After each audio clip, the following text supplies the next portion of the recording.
The grateful 62 feet. It come told that we wanted to fish a longer period. So we got a big, well, big at that time. She's looking at the boats she had, but no, she was never a big, 75 feet. The graduate for 60 feet plus 75 feet. You could fish only one in the North Sea, and we got a gratitude. Now, I was just looking at the calendar day in the newspaper, 20th April. Now, that was the time that we usually started the herring fishing with boxes. And that was a great, I like it that fishing as well as anything. Very, very seldom. There's only once, all the time that we was boxing. You was going up to 220 mile, I think was the farthest we could do it. It was different times we was that distance. And it was only once, with bad weather, as we come ashore without getting a pay. Plenty of herring all the way. Fuck, Shetland. Of course it worked with season, there's different bits in the North Sea. And started in April, as I say, I was out and well, I've been 220 miles east to half south. That's about the early times. But the most of it was about the patch. Then the bark age just got doing, we got a lot of herring, was just got doing on the shallow water. And that's with only a compass and a log at that time. But we learned that it's Stavanger was putting out a signal, which we called the peps. And we could pick what position. They bothered with that. Well, in this area, you only got the Stavanger, but we are a line of Soundings. You could pick up your, and different times we got a big shot. 17 peps, 17 peps, but northeastern beast. Then doing onto off the shoal into this deep water between the Viking and the Patch and the reef between us and Norway. Then we shifted up to Shetland. But at that time, well, just before we started, they used to haul a man, it seems they did, local, just and in bulk. But we graduated a wee bit and we ran them at the boxes, and then we iced them. But we found out that was, we couldn't compete with the Englishmen. And of course it was learning. And they iced them at the time of boxing, and that was a secret. The temperature of the herring was doing when they come aboard, and if they were left only length of time, they were off the generated heat. The generated heat, and so you put ice on, it didn't compensate the thing that an Englishman would do. So we learned that we could compete with Englishmen after that. But the local fishermen was awful slow. They were awful slow to adopt on improvements. Very, very slow. So how do you finish up with the fishing? What was you doing until you finished up? The herring fishing? The sea or the river, Wally? Well, I forget. The draft net carried on in the middle of 1965 maybe, and they started as bear trawl. I think a Dutchman was the first to work us, and the draft net get out. Mine from there was 12 Gamery boats, and Peter Heath boats started. And we was catching a lot of herring in Loch Broom. But we to Harlem and the crews began to complain. It was Chinese labour, and they could see a lad hauling up his trawl alongside. And for 10 crown going aboard and so we had to forget about the draft net. But the draft net was one thing about the draft net. Yeah, I thought there'd been, well, before the drafters get out, there was a big fleet of boats, and you would have never depleted the stocks. But from the started as trawl, between the bogs and the west coast, taking 300 crown up, and then getting maybe a 10 or 20 crown out in the bog bus, and that was all did hand. And it gradually depleted the stocks, and that's what I was been against more than anything, as modern. And we made a lot of money, but he was depleting the stocks all the time. And just after before I started the stop at the pair trawl, they started as bus net, and that was even more deadly. So that's a position. When I started, they were 12 boys, and they were trawling after I left the wheels, and did well. But then they got into this bussing. But the trouble was, I look back in one thing. When I started, we had 14 fat yawl. And I can't help comparing this. So I had 14 fat yawl, and right up to the time, the yawl belonged to my father, and when I had a grateful, on the gratitude, on the Excelsior, I never had a penny overdraft. The expense of the cost of the boats, well, the grateful was for £2,400 in 1939. The gratitude, with 1950, early 1950s, she was 9,000. Second-hand boat, of course, but we had new engine, a new blocks one. And then Excelsior was not much more. We had new National, but I never had a penny overdraft. No, I have 12 boys, and I expect they're up the eyebrows in overdraft. And that's the biggest difference in my lifetime fishing. There's more hustle now, and we order easy money. There's more hustle with a far more enjoyable time. Far more enjoyable time, especially with a good crew that we had.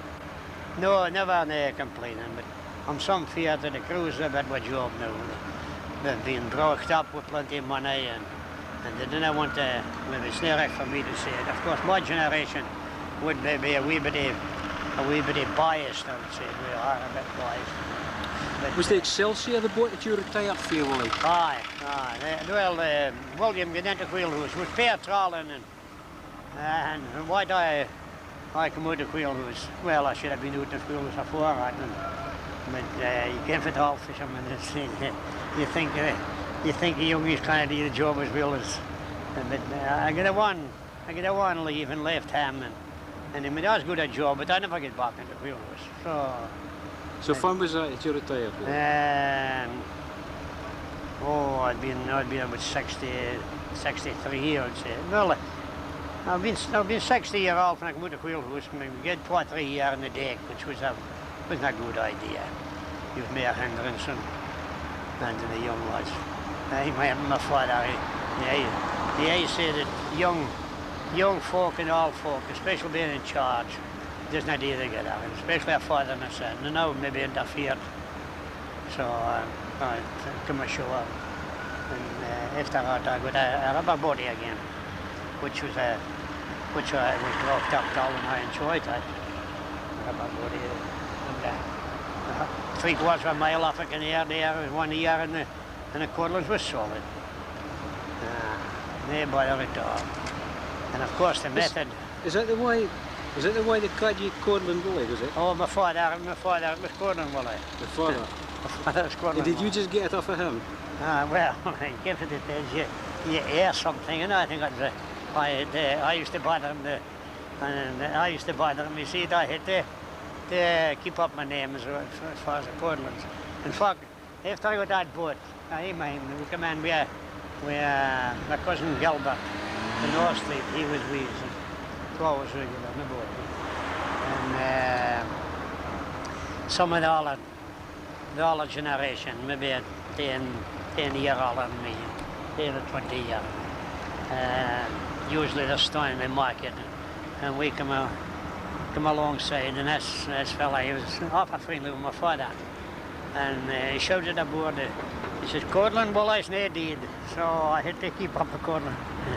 That's the thing, that was Prudo, my father being Cairnbulg.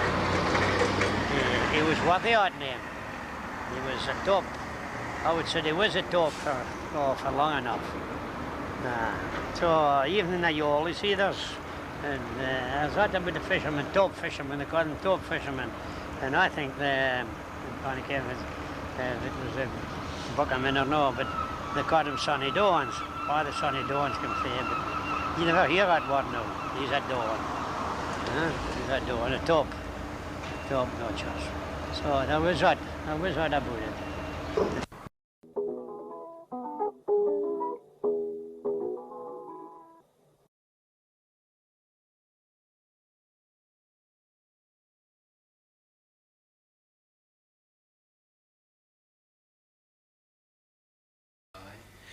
What year was you born? When was you born, Jim? 1898. 1898. Aye. 98. November, Hemels Day, November. Aye. 1898. That's when I was born. I'm now under a strong now, and I can, he was in September, I think. 4th of September. Yeah. 4th of September. Oh, well, that's my birthday, 30th of November, 1898. And, Could you tell us about life in a sailboat, Jim? well, I was a very young boy at the time. Aye. Celtic was a feisty Beltus and St Haven. St Haven. Oh. Belton St Haven. Do you mind that number, Jim? No, I just can't remember. Was it a Belgar boatie like? Eh? Was it a Belgar boatie? Belger? Aye. Aye. Aye. Aye. You know, Jimmy Bora, that was the man, was skipper. Aye. Jimmy Bora, and it was all men. I was a divine, I was a divine there, and I was a deaf man in there, Balky. You heard of Balky? Did you hear of Balky? Aye. Aye. Well, Balky was in there, and I was cook. Aye. I was cook, I was, and well, you know, because the cabinet you had, it had the boiler, you know, you sorry for that, Aye. boiler, Steam boiler. the steam boiler in the cabin, Aye. and there was a little wee round stove, we are a gear round, for you made your meat. And it was heated off a boiler like? No, it was not heated off the boiler was for hoising ale. Aye. For a capstan? A capstan. Aye, steam capstan. And it's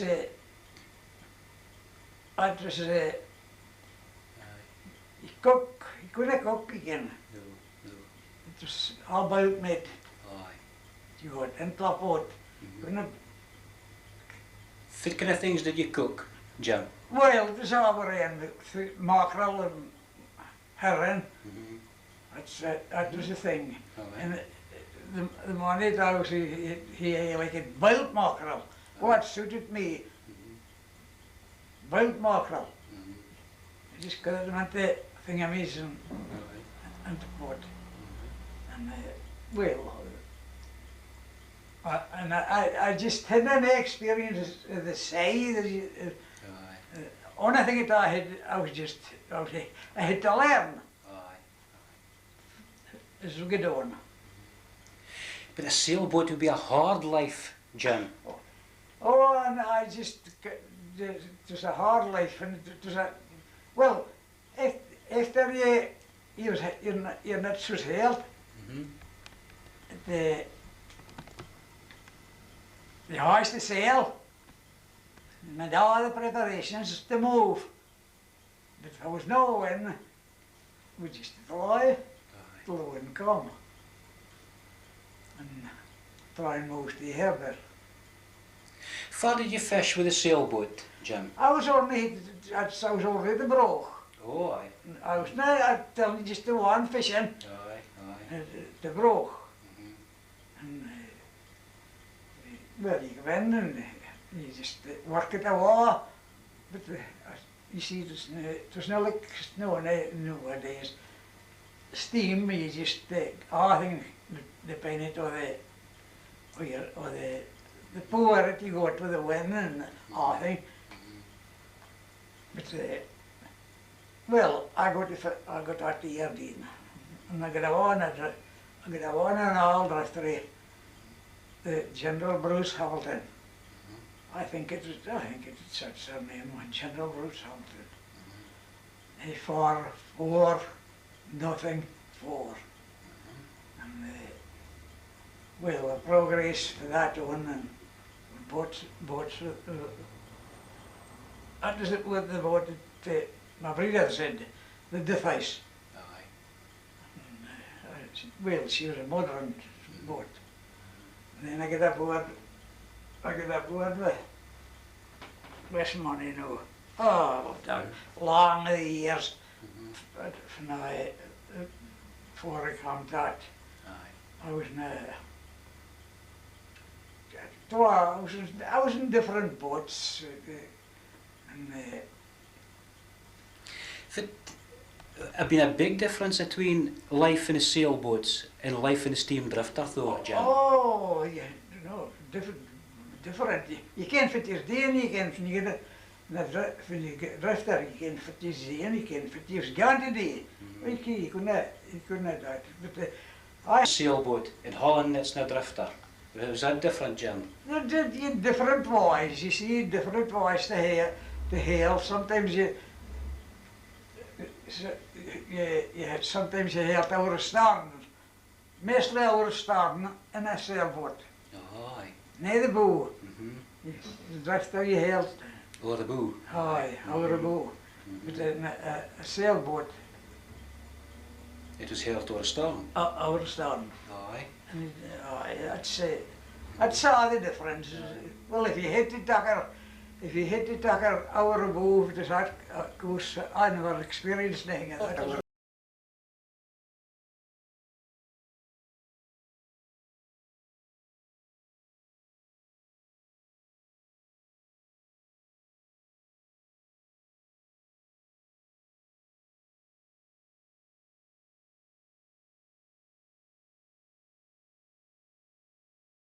Sailboat. Aye, oh, there are other beds there. Aye. So, But it wasn't in my father's time a while. My father used to sleep between the timbers, he used to tell me. But I was seven beds in the sailboat. I was 7 beds. and how much the steam drifter? Oh, I was 10 10 beds. 10 beds, yeah. Was there cooking facilities in the sailboat? But she had a stove, you see. She had a stove to cook on. A coal stove? A coal stove. She had a coal stove, and then she had a boiler. She hadn't had first, but when I was in it, she had a boiler to heat for steam, to work the cups in, For hoisting nets? and house the mast, and house the fish, you see. But afore my time, my father's time, you see, it was all behind the house nothing again. They must say enough at the job, the other folk, all of my time. Enough at the job. So, what was the difference sailing in a sailboat and sailing a steam drifter? Could you tell me the comparison between the two, Andrew? Well, I couldn't. The sailboat was a very steady sail, you see. I was not so much for a rock, because she was not listed. She didn't get a chance to rock, you see. Sail keep it at the A side. You see. You see, for neither good besouwen, she was listed like that, you see. And then she couldn't rock the same. She couldn't get back the same, you see. And she couldn't.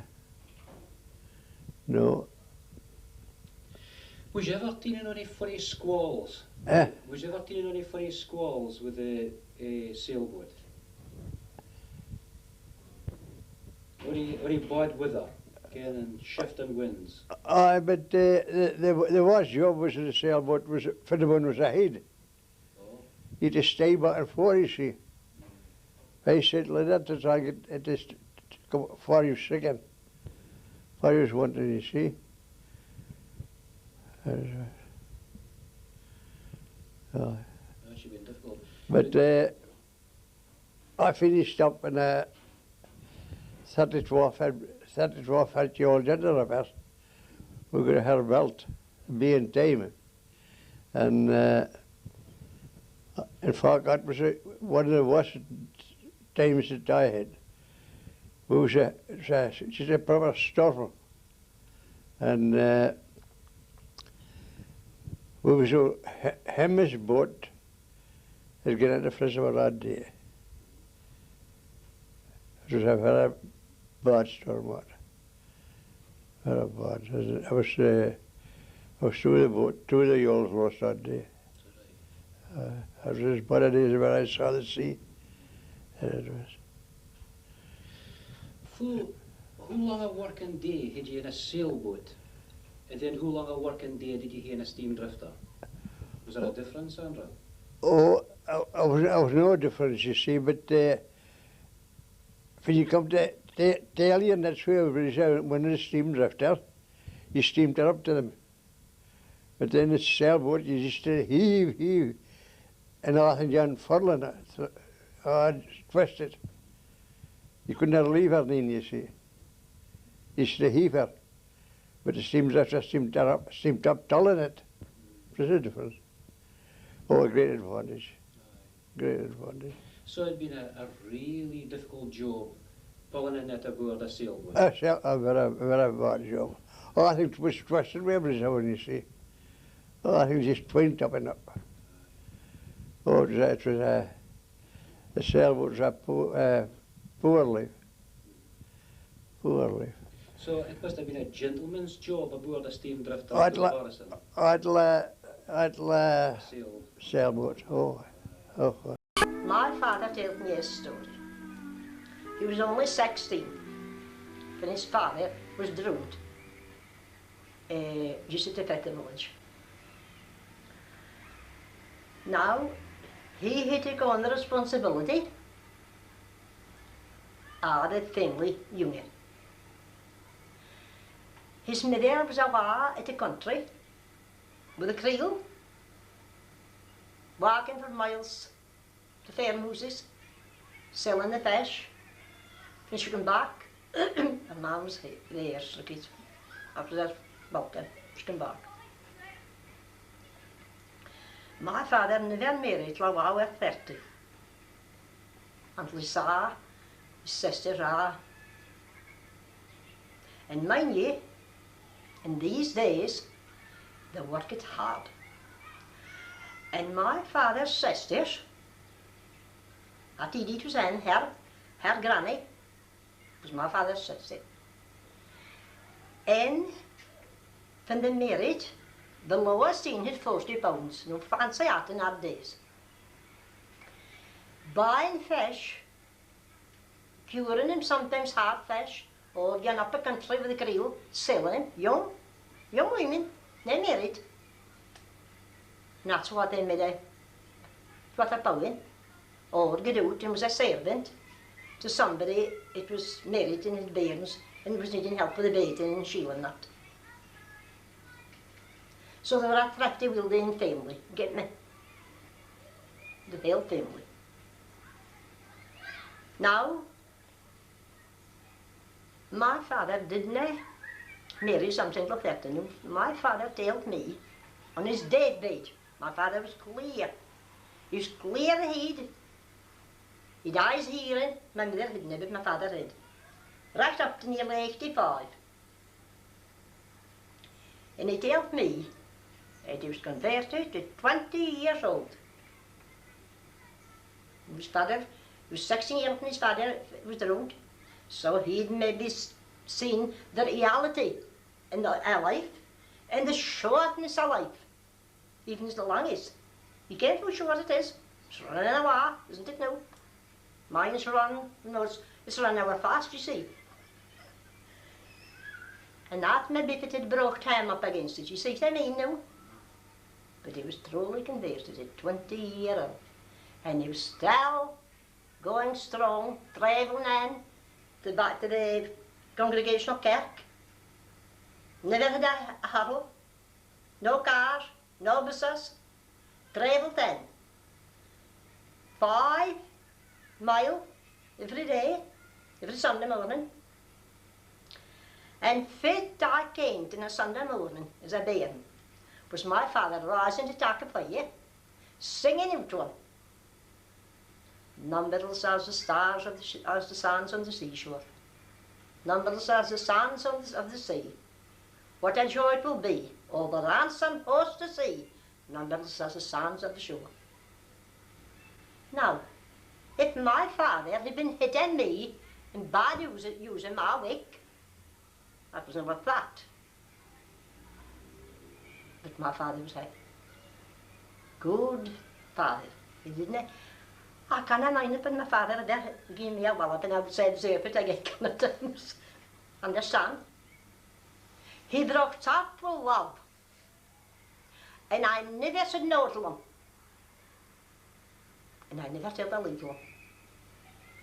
I would have told a lie to my sister, but I wouldn't have told a lie to my father for hurting him. Can you not try and understand that wee bitty? The why it communicates to your family. See the responsibility the parent is. Okay? So, going on in life, as I'm saying, I saw that there was something that fit my father had. In him and I. He was singing Sunday morning, and he was saying to my mother, Maggie, will you manage to give me silver a day to put into the collection? And he gave it silver to us, a threepenny piece. More than a sixpence. And again, even if you'd seen a threepenny piece, did you see a threepenny piece? Well, that was silver. Because the common collection would have been a penny. But that was my father's offering to the Lord, a threepenny piece. On Sunday morning, and I believe my mother gave him the last penny out of her purse a guy kind of times. And it was a penny left. That's true, I'm telling you. On my knees, that's you know what it is. I'm me saying to my mother, I'm needing a jotter for the school. We didn't get 3 books with the bower jotter in my day. For a penny for a jotter. And she says to me, men don't have a Cairnbulg. Mother says to me, Libby, even this penny at the penny in Josie's, not just with you show outside the school, you see. Me, I think she couldn't see if it was. Gave it away, she didn't give me. See what you put it off?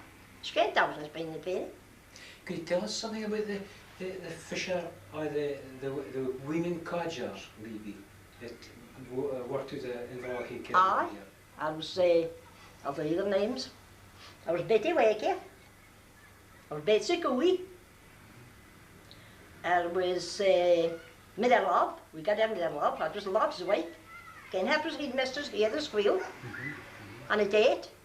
Her granny, Mother Lob, we got her. At that gate we could Betsy Cooey. Of meer dan. Gate with the country creel. And the gate up past far is stricken.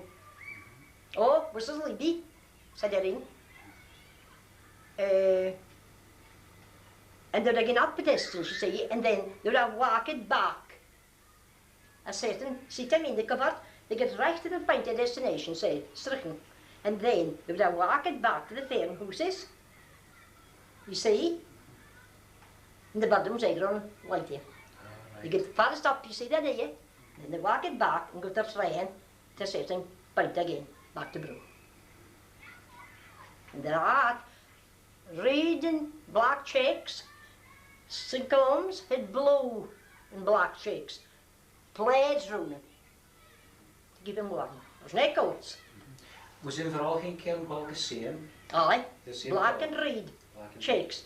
And in St. Combs is blue and black shakes. I mean, there's a white fair in St. Combs, and she did that, get it to the country. They got there, oh, because she's sick and sicht. Kan er echt echt. En de trein, als de trein keer is echt, nee, we gaan nou het. Dat was je kassa spelen, hoor, maar ik. Kijk, er waren net superstitious in de projectje ook. Aye. Aye. Can you tell us about that then? Well, er was a bit of suspicion. They did not like to meet nobody in a Monday morning. If there was not like to meet me, because I was out there and here. Because dark folk are like to meet.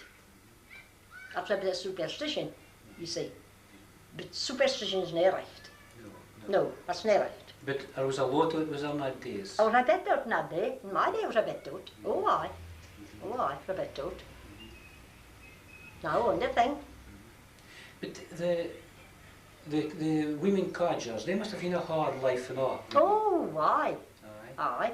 You see, that's what my granny was doing. From my daddy was around. Aye. She was away up the country. Aye. Now my father tells his story. Well, if she was away morning. And in our days there was an awful lot of knocking about. And well, they were just outside the craters, so sleeping in rocks, sleeping hour, and the granny had a pipe smoking, a clay pipe. So when my granny got away, she says to them, "No, do not open my door to nobody." Ah, the bairns left, you see. And I snook would come to the door. So my auntie, she'd get the door. And as lads in, well, she answered for him. She says, "Is that you, my dear?" You see. She said, "Far." They tried to make a voice like a wife, you see. So she opened the door, and then there's a man and a wife. We've got a clay pipe smoking. Instead of something on the side of the fire, the heat, they're into their side. They wouldn't go out, you see. She couldn't get him out. She comes back to my father, he was never in bed, you see, and she says, "A man and a wife, and I can't get him out." And well, he says, "He's a little man, so you can't get him out." She says, "What laddie? Wafer, Walla Fishy was a man's name, by the front of him." So she got off at him. So Walla Fishy, he gets a man in, puts him out. And the time to come back for a wifey, the money was coming in. He didn't have a joke, so got him out. Again, after typed in that days and I know. Was glad on inside to get a heat. See, when you look back, I must say half the times, poverty. For your granny was a codger. Aye. Did you ken a route that she did, Libby? But why? Aye, what route did she gang? Had she a certain route that she went Well, it was a half that way. It was a half stricken in mad. See what I mean? A patwa. It's a half patwa they get. Had been train line. Aye. And did your grandfather take in line fish? And was it a line fish that she traded? Well, you see, my grandfather was a what? My father was 16 years old. I can imagine my granny. I can imagine my grandfather. How I see it, I was born. But it was the cradles, the patterns that my daddy was doing that. So it had been a different time here. Aye. See, it would come on new for a pattern time. See, make them the way May, June, July, that kind of times. Because when it was our head, my man get there for it was, yeah, go to the back of Billings Gate all dead and dying. It was head with you. Okay? Well, my father told me a story about his father. He was out hauling his trunks just after the shore, okay? And I think if it happened, and I came been away to the team, but it was the yellow had been capsized, and they carried him to the farm. They got him and they carried him to the farm. Well, the farm's a one, that's where the golf course is. And he really would have been saved if they had let him down and get him first aid and pump the water out of the lungs. So they really choked him killing him. Now, my granny was away selling fish up the country. But the men get to say and the women get the country, and it's up family now. And when she came back here, after that man away, my father was only 16 years old at the time. So to take it his life, you see, because as I said, he was 30 years, I was 30 years when married, because he thought the responsibility fell on him, and I'll tell you, if I were the offspring of the sisters from Spain, you get a boy Alec, you've had a boy Alec's folk. Well, that's boy Alec's, oh, you see, but then there's boy Alec's family. Boy Alec's mother was my father's sister. And Edie's granny was my father's sister. That was Dora.